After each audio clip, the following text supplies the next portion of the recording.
menempuh mata kuliah kurikulum dan pembelajaran sekolah dasar serta teman-teman mahasiswa pendidikan guru sekolah dasar semester 4F. Di sini kami akan memaparkan hasil pekerjaan dari kelompok kami, yakni kelompok 3 dengan tema struktur dan dokumen kurikulum. Adapun kelompok kami terdiri dari Saada, NIM 2018-33190, Nia Puspitasari 2018-33196, dan saya Naila Intan Mona Agustina 2018-33198. Oke, selanjutnya adalah poin-poin dari pembahasan kelompok kami. Yang pertama ada pengertian struktur kurikulum, yang kedua ada komponen struktur kurikulum, yang ketiga ada implementasi struktur kurikulum, yang keempat ada pengertian dokumen kurikulum, dan yang terakhir adalah contoh dari dokumen kurikulum itu sendiri. Yang pertama adalah struktur kurikulum. Di sini struktur sendiri itu memiliki makna sesuatu yang disusun dengan pola tertentu secara sistematis dan terinci yang berpedoman pada tujuan tertentu yang telah ditetapkan. Untuk kurikulum sendiri itu memiliki makna perangkat mata pelajaran dan program pendidikan yang diberikan oleh suatu lembaga penyelenggara pendidikan, di mana itu berisi tentang rancangan pembelajaran selama satu periode jenjang pendidikan. Nah, maksudnya satu periode jenjang pendidikan ini bisa dalam jangka waktu 1 semester, yakni 6 bulan, atau dalam 1 tahun mata pelajaran itu yang terdiri dari 2 semester. Nah, dari situ kita bisa tahu bahwa struktur kurikulum adalah suatu pola dan susunan mata pelajaran yang harus ditempuh. Maksudnya ditempuh adalah di mana seorang peserta didik itu harus melakukan kegiatan belajar untuk bisa menguasai standar kompetensi yang telah ditentukan. Nah, dalam kegiatan pembelajaran itu dilaksanakan dalam 1 tahun pendidikan yang telah dituangkan. Maksudnya 1 tahun pendidikan itu adalah bisa dalam 1 semester tadi yang berisi 6 bulan, atau 1 tahun pendidikan yang berisi 2 kali semester. Nah, untuk menguji itu dilakukan sebuah kompetensi yang harus dikuasai oleh peserta didik. Dengan cara apa? Alat ukurnya bisa berupa tes atau non-tes yang dilaksanakan dalam setiap hari setelah kegiatan belajar mengajar itu selesai, atau dalam UTS atau dalam semester.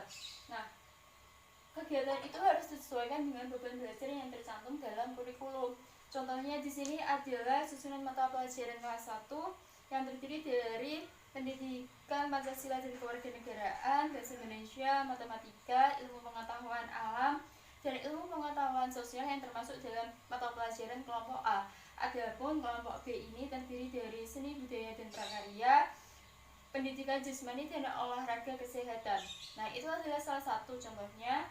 Untuk lebih lanjutnya nanti akan dijelaskan dalam mata pelajaran. Nah, untuk lebih lanjutnya di sini ada komponen struktur kurikulum. Yang pertama ada kompetensi inti, mata pelajaran, ada beban belajar, kompetensi dasar, dan muatan pembelajaran. Untuk lebih lanjutnya akan dijelaskan di slide berikutnya. Selanjutnya yaitu kompetensi inti. Di sini dapat lihat kompetensi inti dirancang seiring meningkatnya kelas tertentu. Kompetensi inti dibagi menjadi 4, yaitu KI1, KI2, KI3, dan KI4. KI1 yaitu kompetensi inti spiritual, KI2 yaitu kompetensi inti sikap sosial, KI3 yaitu kompetensi inti sikap kompetensi inti pengetahuan, dan yang terakhir yaitu KI4 kompetensi inti keterampilan. Selanjutnya yaitu mata pelajaran. Di sini mata pelajaran disusun berdasarkan kompetensi inti dengan karakteristik satuan pendidikan. Dapat dilihat yaitu pada slide selanjutnya, yaitu tabel dalam alokasi mata pelajaran dan alokasi waktu. Di sini dapat dilihat ada beberapa kelompok mata pelajaran. Di kelas 1 jumlah alokasi waktunya yaitu 30, di kelas 2 yaitu alokasi waktunya 32, dan di kelas 3-4 yaitu 34 dan 36, dan di kelas 5 dan kelas 6 yaitu sama-sama dengan 36.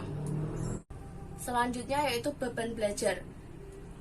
Beban belajar merupakan kegiatan yang dilakukan selama 1 minggu, 1 semester, atau 1 tahun dalam pembelajaran.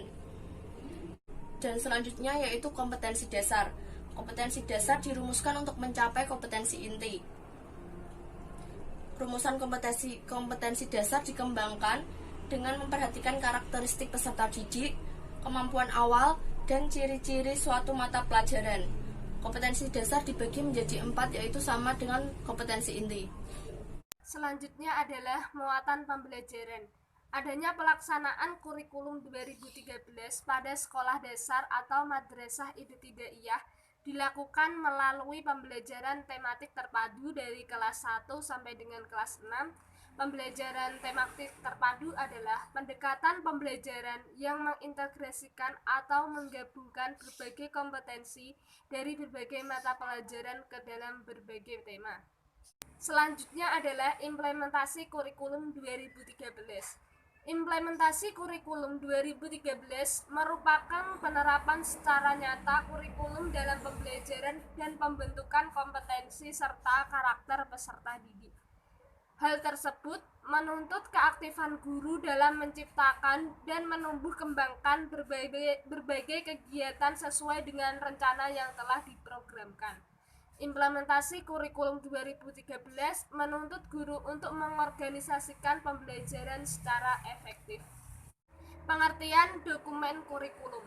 Dokumen kurikulum 2013 revisi 2017 adalah seperangkat bukti fisik kurikulum sekolah dasar atau satuan pendidikan atau kurikulum 2013 revisi 2017 yang merupakan landasan operasional pelaksanaan pembelajaran di sekolah dasar. Adapun contoh dokumen kurikulum yaitu ada silabus, RPP, program tahunan dan program semester, penilaian hasil belajar, buku panduan guru dan buku panduan siswa. Demikian penjelasan dari kelompok kami. Apabila ada salah kata atau kurang kelengkapan dari materi kami, semoga ada perbaikan yang membangun. Terima kasih atas perhatiannya. Wassalamualaikum warahmatullahi wabarakatuh.